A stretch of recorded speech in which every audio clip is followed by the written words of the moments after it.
as always, coming to you on a lovely Lovely. Tuesday.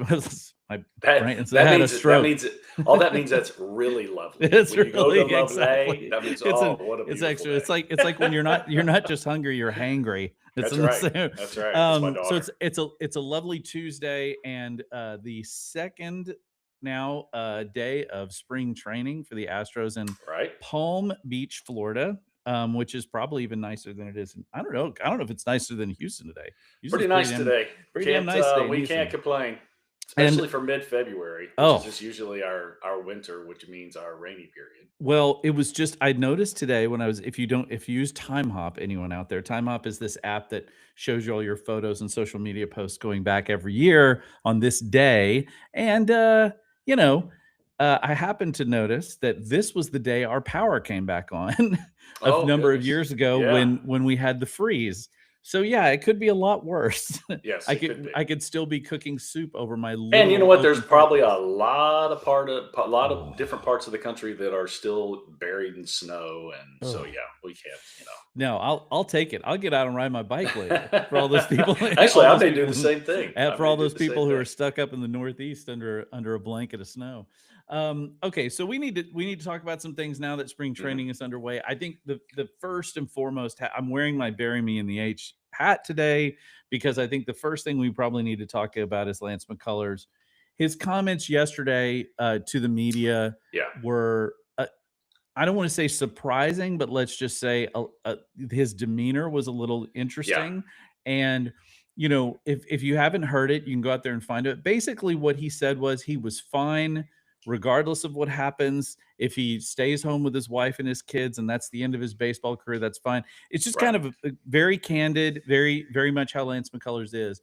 But he is a guy that you would think is going to compete for a spot in the rotation, probably at the back, very back end of the rotation, fifth or sixth. Right. Um, but and he obviously has no options left. This is the final year of his contract. They're paying him Mhm. $17 million this year for the final year of his deal. I mean, what do we think about this, Mike? Well, What's going down listen. here? I thought timing is very odd. I thought Yeah, his tone was was very kind of negative, like he wasn't really in a good spot. yeah, We don't have any information why he came out at this time. I mean, because I think position players started working out today. yeah. So I you think they don't had even, a yeah. That's yeah, correct. yeah. I think yesterday was report day, and today Right, was first workout. So you don't even have the whole team together, right. and you're already talking about possibly the end of your career and where you are. He said all the right things. I don't necessarily believe them because Right. this is in any professional athlete, any major league baseball player, any baseball player, period. There's a crossroads. There's a time Sure. when it's going to end. And, you know, he seems like his toes are right on the edge of that cliff. What does that mean? I don't know. Does it mean Right. he's had a setback? Does it mean there's a conversation with the organization? Mhm. We don't know that. But I just thought that a lot of this was a little bit strange because we're not even close to exhibition games. No. So yeah, we still got some time before they actually Yeah. get on the field and I start think playing. Saturday is the first. We still got 5 days or Yeah, something. so so this was a little weird. We'll just have to wait and see where it is. But like I said, he said all the right things, but you can also see that he was distraught about whatever is going on. Right. We know he has some other business endeavors and stuff like Sure. that. So his post baseball is going to be his post baseball life is going to be taken care of. But Right. whenever he's done this his whole life. I Yeah. mean, this has been, we all like to say, well, it's what I do, it's not who I am. And in some ways that is the truth, but in some ways it's not. When you're doing You're something you're like that, literally yeah. changing everything. When you're doing something like that, something all encompassing that is both work and and something you care about deeply, Right. it's a very different deal. Like, I mean, I wasn't playing in front of massive audiences, but I was playing professionally music for a long time. Hmm. And let me tell you, when you stop playing music, you have an identity crisis because it's Sure. like you're like, 100%. it's See, it's I didn't think I was going to, and I absolutely did. And I'm I'm like, sure. what in the frickin' frack am I going to do with the rest of my life? I know. Exactly. And So I'm gonna have interesting thing. hang out with Jeff Lucky. Yeah, that's exactly right. We're gonna hang out and do these podcasts. I will say that it does bring up an interesting sort of, because Lance McCullers, look, I'm rooting for the guy. I mean, he has been a tremendously interesting part of the Astros Yeah. legacy over this last decade. He's been in some very, very important situations, Mhm. including what was it, 26 curveballs in a row or whatever it Yeah. was, 28. He is a part of the Astros lore and always will be. Mhm. But it's been marred by the fact that he's been injured. He spent Yeah. the better part of 3 seasons now not playing. Yeah. And especially right after getting a huge contract extension from the Astros, something that I think probably makes them gun shy about offering big extensions to pitchers No now, doubt. which who can blame them? But it does bring something up for the Astros too. If this is sort of a like you need to play well kind of situation, or the Astros would contemplate releasing Lance Right. McCullers, um, if that does come up in the spring training, part of the reason that would happen undoubtedly is not just because McCullers is not pitching well. I mean, that's part of the equation. But it's also because the Astros, we've talked about this, are starting to run into a problem of having too few players on their 40-man roster who have minor league options remaining. Sure. And I wanted to get this. I wrote this in my notes because I really wanted to get your take on this. Hmm. Um, I think a lot of people don't really. I was trying to explain it to my wife yesterday when we were on our walk. Like, what are minor league options? How do they work? From your perspective and from your experience with it, like there are guys like Cesar Salazar is out of minor league options, Right. right? Now he's only played at the major league level a tiny bit. So I assume that's because he's been back up and down a whole bunch of times. But then there are also veteran guys who don't have options because, well, they're under contract. How does that Yes. work exactly? Okay, so what happens when you're a minor league player, okay, you have these things called options, and it really doesn't come into play until you get to the big leagues and you get on the 40-man roster. Okay, Mhm. once you get on the 40-man roster, you can't stay there forever and not make the big league club. What happens is the team, the organization has the option to send you back down to the minor leagues. Okay. And that you burn an option. Now you have two free options. The third option, there's other things that happen. You can become a minor league free agent. You can move on, possibly in your career. But the first two, it's completely up to the organization. Now, how they work. You can only burn one option per year. So it's not how many times. So once you have a guy on the 40-man roster, he comes to big league camp, you send him to the minor leagues. Okay. That's the one option that they can use during the season. Now, they can send him up and down on that option as many times as they want I in see. that season. In that season. Got it. Okay. So they can do that for 2 straight years. The third year, okay, now we have a little different situation because now the player is quote unquote out of options. Got it. And if you want to try and send him down, now there's the possibility of him moving on. Somebody I think he may have to clear waivers, which means somebody Right. claims him off waivers. It's not a trade situation if you're claimed off waivers on a minor league option. Mhm. I think it's just money. Yeah, I think it's, Um, as I understand, it's like you can either be DFA'd or you can get a unconditional release, So which DFA'd is designated for assignment, but Mhm. there's two different DFAs. There's a DFA that I'm trying to send you down to the minor leagues, and there's a DFA I'm trying to release you. So Got it. it's actually what it is. It's two different waivers. Got it. The waiver wire that you're being put on. If you're being put on unrevocable waivers, that means it's 7 days or 10 days or whatever it is. If no one picks you up in those days, and if you get picked up, then maybe they work out a trade or some Mhm. money or Right. something like that. But if you clear waivers, now you're an unrestricted minor league free agent. You can go over where you want. Got it. Yeah, so it's interesting to me that the Astros don't have a lot of guys with minor league options. It's obviously pretty clear why they've Yeah, made and some of the when moves they and have. so can you say like Jose Altuve, he still has options left? No. No. I think it's either 4 years or 6 years. Once you get a certain amount Mm. of major league time, those options go away. Now the organization no longer has the option to option you down to the They minor can leagues. request it, right? Like they did that with Jose Abreu, where he But you have agreed to. to, yes, you have to agree to them because that's what that's called. That's a minor league assignment. You're trying to Right. assign him to go to the minor leagues. Usually, it's for a certain amount of time, a finite amount of time, Right. and that's just to get your stuff together, whatever it Right. is, um, and to get the roster spot at the big league level. That's one of the problems that they have with these options, or I'm sorry, the lack of the options with the Mhm. players that they have, is they don't have the flexibility in their 26-man roster. And that thing, to go back to McCullers, that's one of the issues with Lance, Right. is that you're going to have, if he, you see, I don't see him as a reliever. I think that he Right. either makes the rotation, or they let him go if he's healthy. Right. Okay. Yeah. I mean, I guess there's always the option he could go back on the IL. Right. And again, we don't have any information on why those comments were made, and Sure. why such the glum mug when he was saying all this stuff. But I can understand. I mean, I did at the end of Sure. my career. I was like, yeah, you love to go out on your own terms. Very few players actually get to go out on their own terms. Those are usually the superstar players.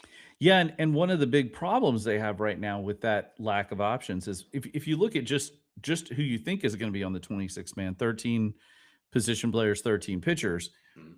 out of the position players, they don't have any. I think the only infielder is probably the utility guy that they traded Mauricio Dubon for. Yeah. Everybody else on the infield has no options, right? There's Mhm. nobody on the infield that has any, unless you keep Shea Whitcomb up here, and I think he might even be out of options at this point. Yeah. Um, but so the only, and then in the outfield, assuming Jordan plays some left field, which apparently he will, He and you've sure got wants to. He says yeah, he well, does. and Joe Espada yesterday is like, I never said he wasn't going to play left field. Oh yeah, okay, Mhm. sure, Joe, whatever you say.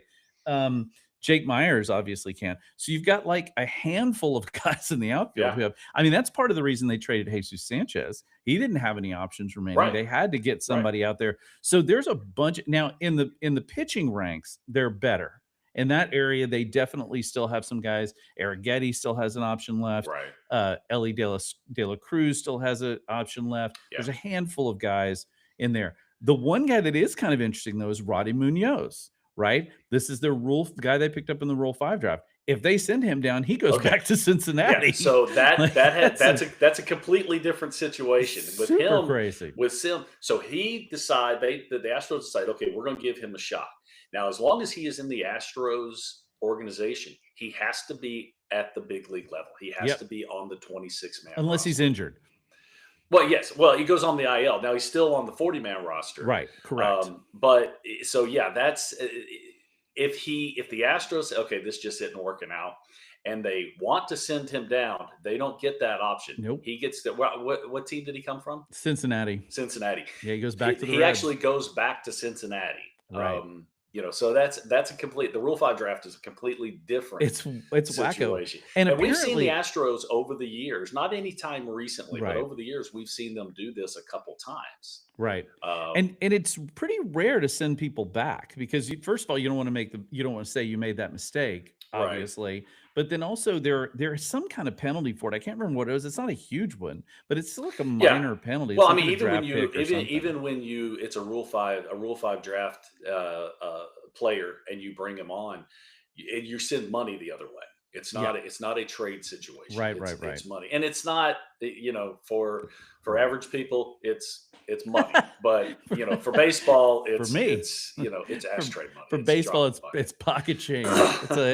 It's tip money at lunch. Right. That's what it is on that. So Uh, those are some of the general rules that happen, yeah. with those players that are borderline, maybe big league players, players that you may use, what options mean, that kind of stuff. That's It's good information because some of it I knew, some of it I wasn't fully versed in, and so it's always good to have that. I do think, one thing we'll hit the Astros now. I do want to talk about this Major League uh, Players Baseball Players Association, which is Yes. crazy. But I do Where want to all mention those rules come from right, right, is the exactly. It CBA, is the which is CBA, coming which up at is the end of the season. Yeah. we're going to get to that next. I do want to talk for just a second about something generally about how we don't have any Astros playing in the World Baseball Classic this Right. year. Um, and the main reason two of them, in this case Mhm. Jose Altuve and Carlos Correa, are not is because they couldn't either afford or get insurance to Right. cover them.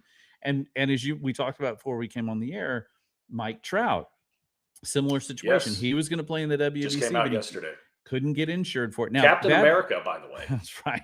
He Now, was he was labeled Captain America. now Bad Bunny, Captain Puerto Rico, was going to pay for Carlos Correa to have insurance, and he was like, "Thanks, but no Right. thanks."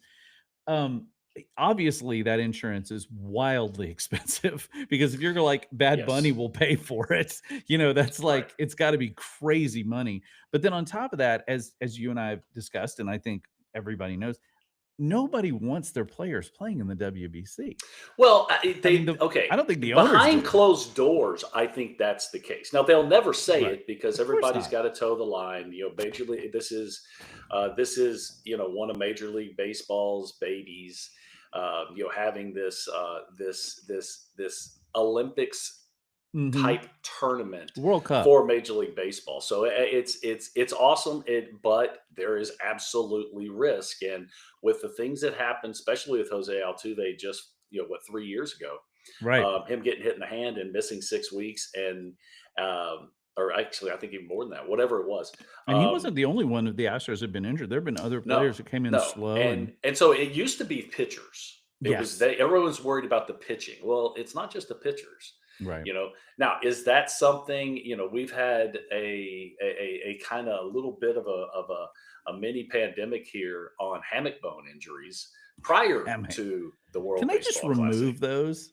Just I don't take know. those There's things so out. many little bones in your Like, hands, and what the that's where the hell? hammock bone is. You get hit in the back of the hand, it breaks the hammock bone. I don't. Being a pitcher, I never really even looked into it.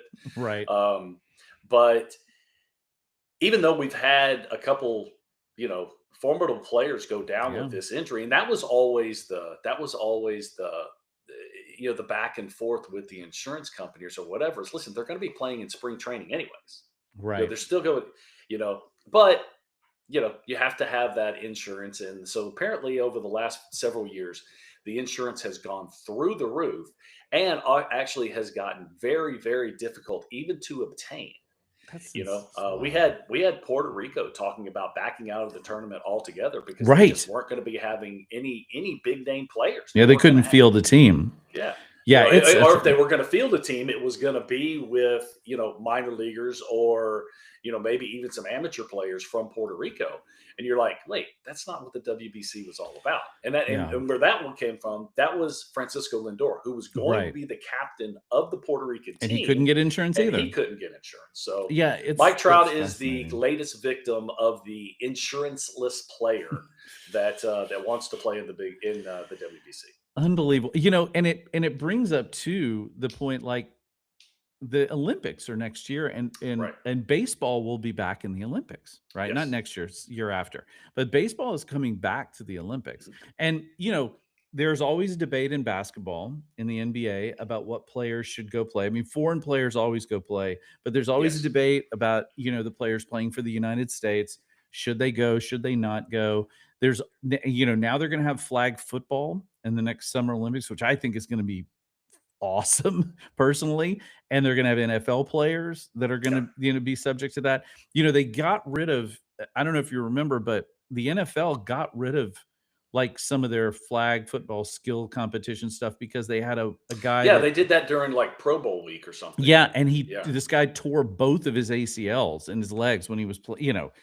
and so they kind of got rid of that. So teams are all worried about that, especially now with the amount of money that's being spent, on these players, and then they come back and are they as good? Now you Yeah. take this year, for example, they had European League championships. Alperen Şengün, who plays for the Rockets, arguably was one of the better players there, and he's been fantastic this year. So it's good for him. On the other hand, Nikola Jokic, who also played in those, he's missing. He's going to miss half the season Yeah. because of an injury. Now, And not that's where the insurance comes in. right, exactly, It's and so covered. it's It's just not insurance on the player. It's insurance on the contract. on the contract, right? So it's just a to me, it's these are always going to be discussions that we're going to have. Yeah. It's just now they're involving financial decisions with, Well, Barclays or way whatever way the back insurance way company. back when there were players that would actually insure themselves. And you remember, I think the company Man. was Lloyd's of London. Lloyd's of London, right? They'd insure their That knee. a Yeah. pitcher could insure his Yes. arm. Now it was very very expensive, I'm and sure. it turned out to be, um, just not financially sound to do it. But there No. were, like, Vince Coleman maybe did his legs or something like That's that. right. He was stealing bases, whatever, whoever. And I don't know if Vince did it or not, but that's just And it did the feel like a players they put in status mind. thing back then too. Like Yeah. I'm so important. I insured my arm. It's like there Right. was some of that. There Well, was I like mean, and then the other side of it is, okay, you're insuring your arm. Why are you insuring your arm now? Is your arm not right, feeling good? Are you right. worried No, about getting, exactly. Hey, that was before social media. Can you That's imagine right. what would Oh have my happened with gosh. social media? It's How like he's ugly would insuring his that arm. be? What's wrong with his arm? Somebody better inspect Yeah. his arm. Next thing you know, you've got John Boy on there going, "There's obviously a problem with his arm." Right. Right. Yeah, exactly. All right, let's talk about this Major League Baseball Players Association Yeah. situation. Tony Clark expected to resign, which is Mhm. honestly shocking, quite frankly, given how I mean, he's been pretty popular amongst players for the most part, although there have been a few rumblings here and there that that's not the case. There's some Well, congressional inquiries. they've kind of been taken out behind the woodshed in the last couple They CBAs, have, and then you've got and some, yeah, and you've also got some congressional inquiries, which for as far as I know, like my dogs that didn't have a know anything congressional. about As far as I know, my dogs are being it. inquired by Congress. Right. Right. That seems to be everyone. But so there's some issues there, but this is a huge deal, and something you brought up to me that I did not know anything about. I'm sure a lot of people listening didn't have any idea about is the spring training tour with the where the union Yes. goes and talks to everybody was supposed to start this morning and it was canceled. That's Well, crazy. Jeff Passan put out an article today with the Athletic, and they were actually supposed to have. So what happens is Major League Baseball goes around and visits every clubhouse, every team. They tell you new rules, that kind of stuff. Well, Mhm. the Players Association, which is the players' union, does the same thing. Now, it's not the whole organization, and management is not involved with this either. They actually Sure. get kicked out of the clubhouse, and but it's everybody on the 40-man roster. And so there are a couple minor leaguers in there, and the Players Association, the union, they come in and they give you, well, the state of, well, the union address, Right. um, and tell you, how our negotiations going. They have a whole list that usually takes, hour and a half, 2 hours. It's kind of Right. monotonous. It kind of gets old, but at least you're not on the field sweating, and it Sure. gives you a little bit of a break.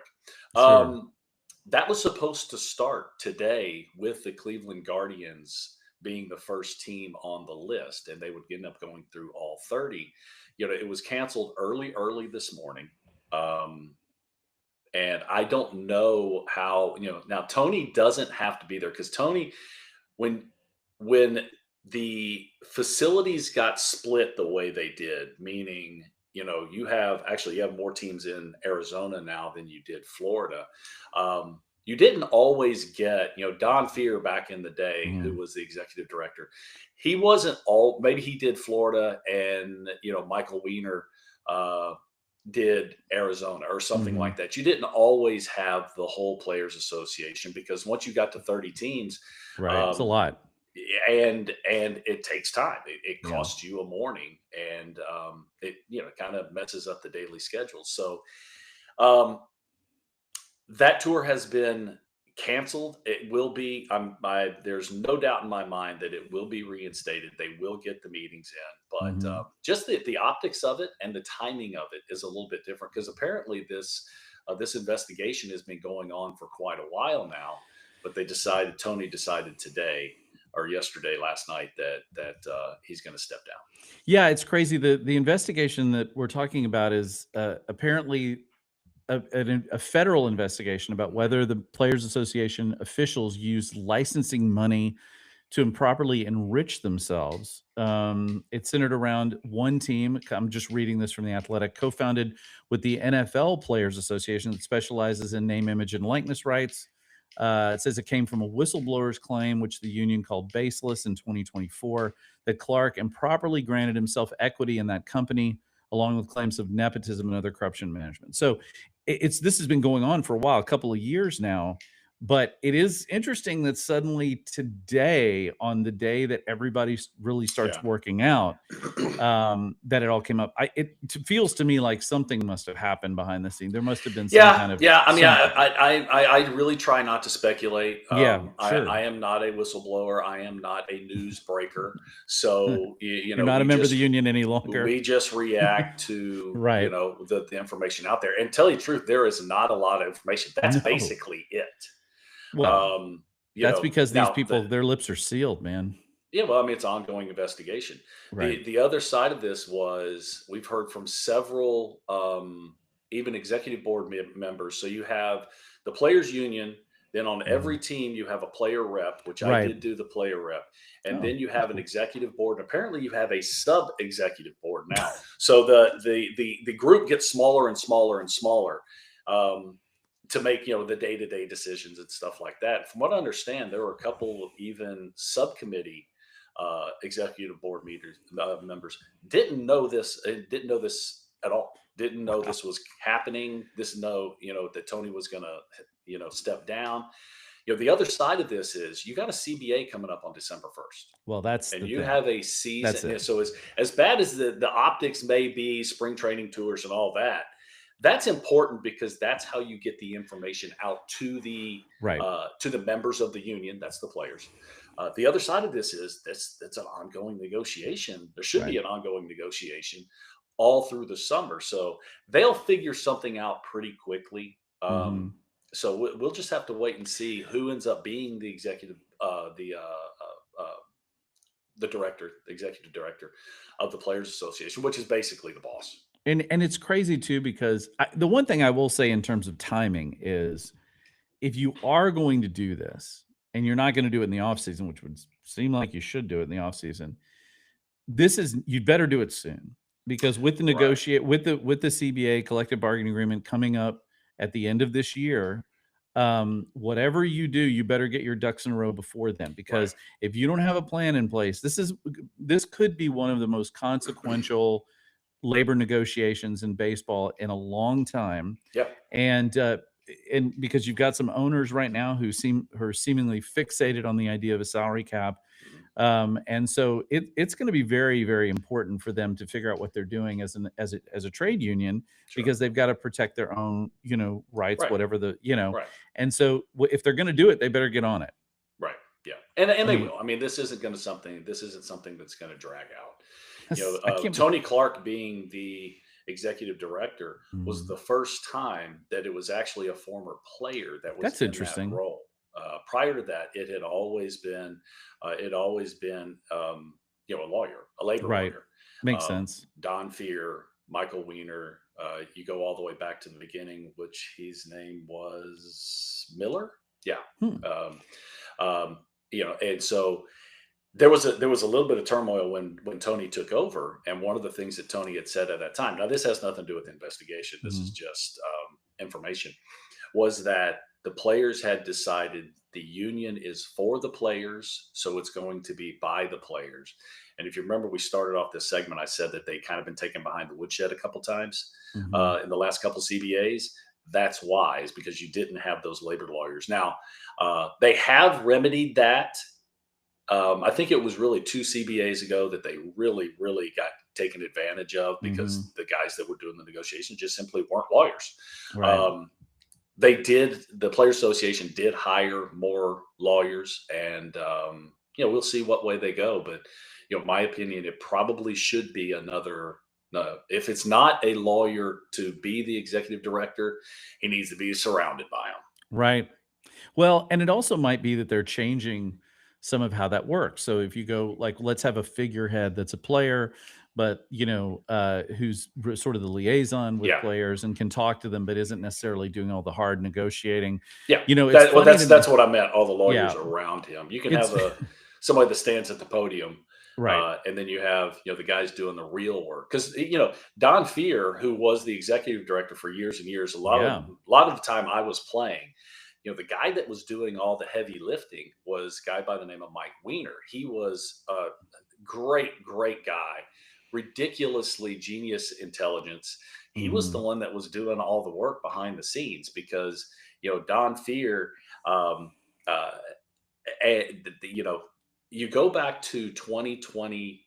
Is it 2021 or 2020? I think it's Hmm. 2022. Hmm. With the first time we did not have a work stoppage. Um, the guys that cut the deal was Mike Weiner and the commissioner now, Rob Manfred. They're the ones that cut the deal because Rob Manfred, um, they who was the commissioner at the time? At Mil- 2020. yeah, Oh, it Milwaukee. was what's his name from Milwaukee? Yeah. Yeah. I can't think of his name either. God, why my brain is blanking. I know live, exactly. live, live I podcast. know that's right. Live, or Um, if you're listening. yeah. Anyways, they couldn't stay in the room without arguing. So they kind of put them out of the room, and Rob and Mike Weiner were actually the ones that cut the deal. It's so funny that he's Bud Selig is who we're But trying to say, oh, remember. thank you so Bud much. Selig is who we're trying to So, remember. Yeah, yeah, yeah. But the thing is, look, for better or for worse, most of us who were around back then remember Donald Fear, right? Yes. Because he was the face of the players He union was the during figurehead. during the He was work the stoppage director. that was Yes. heard around the world. And it is true in these negotiations, a lot of it is just being like, they're just personalities in a room trying to sort things Sure. out. Well, Um, Don and Bud had been at it for years and years and yeah, years and right. years and years, and I think that I don't want to say they didn't like each other, but man, they just could not stay in the same room without arguing. And the guys were like, "Dude, we're not getting anything done with you two just bickering back and forth. So let's sit across the table here Let's and let's see if we can get something done." children. I keep thinking when you were talking about the players union having subcommittees and sub Right. subcommittees, I'm like, who and everybody better know Roger's rules of order. Like they Right. better know Right. the first, second. I mean, I remember remember when they used to have that thing in Houston, leisure learning. You could go and it I was don't like these remember that. courses you could take, and they were Okay. courses on like computers and like whatever random stuff. And one of them was a whole course on Roger's rules of order, on how to Okay. actually first thing, second. And I remember Right. that because the guy who taught that class was also the guy that ran the entire leisure learning organization There thing. you go. Yeah, so little Houston trivia for you if you go back to your leisure learning days. But yeah, I just can't imagine, like, my nightmare is being in one of those negotiating rooms. Like it's I've just been I there. just oh I've been god. there, and it Is it was the is it as start. Actually, it was prior to that negotiation that went down to the absolute. Actually, it went past the last minute. Mhm, Um, then when we didn't have the work stoppage, and I think it was 2002. right. Um, I was in the first negotiation meeting in New York because I was still in New York at the time. In I think it was Christmas, around Christmas 2001. Mhm. And this was the first meeting. This was number one. They had not met before, and we're sitting around, and so we haven't even started. We haven't done anything. You could already feel the tension in the room. Ugh, Yeah. I can only sounds imagine when it was getting heated later in the season. hideous. Yeah. Hideous. It's just like I have no The desire. business of baseball, the business of anything gets in the way of everybody's fun. Exactly. All right. Well, like we said, Astros look preseason training, spring training games should be starting this weekend. Yeah. One of my favorite times of year because I love listening to spring training baseball on the radio. It's one of the most soothing. It's almost as soothing as golf on a Sunday afternoon. Oh Listening yeah. to watching golf, almost, but it's like Well, my soothing was the game of the week on Saturdays, Vince Scully Vince when we were Scully, kids. When we were kids. tremendous, Yeah. yes, tremendous game of the. It's almost like And you listening. remember you know what came on before that? What's that? Twib, This Week in Baseball. wow. I was trying to tell my wife the other day, I was trying to explain to her what, um because she didn't watch sports growing up. I was trying to explain to her about Wide World of Sports. I was Oh trying to yeah, explain to the whole idea of, like, when you used to be able to watch, like, skiing in the middle of winter and it wasn't the right. Olympics, right? No, right, right. It was like the thrill of victory and the agony of defeat, you know? Yeah, it It's had the like guy a coming shit. off the big Oh, jump and rolling I down the remember there hill. was a story about that guy came off the jump and, like, Yeah. he, like, really messed himself up Oh pretty yeah, good on yeah. that, like, ended up in the net. By the way, kids, if you don't know what Wide World of Sports was with Jim McKay and all, Mhm. go back and just look up some YouTube clips. It was on Saturdays, you got to see literally the wide world of sports, Yeah. not just That it could football, be basketball. anything. It could be Oh, anything. it Yeah, really literally could be right. anything. You had no idea what was going on, and that's what made it so amazing. Mhm. It was fantastic. All right, thanks everybody for joining us. We'll see you next week. Hopefully, we will not have anybody on the injury report. Right. That's my first concern, and we'll see where we're at after a week of spring training. Thanks for joining us, and we will see you next time. As always, go Astros.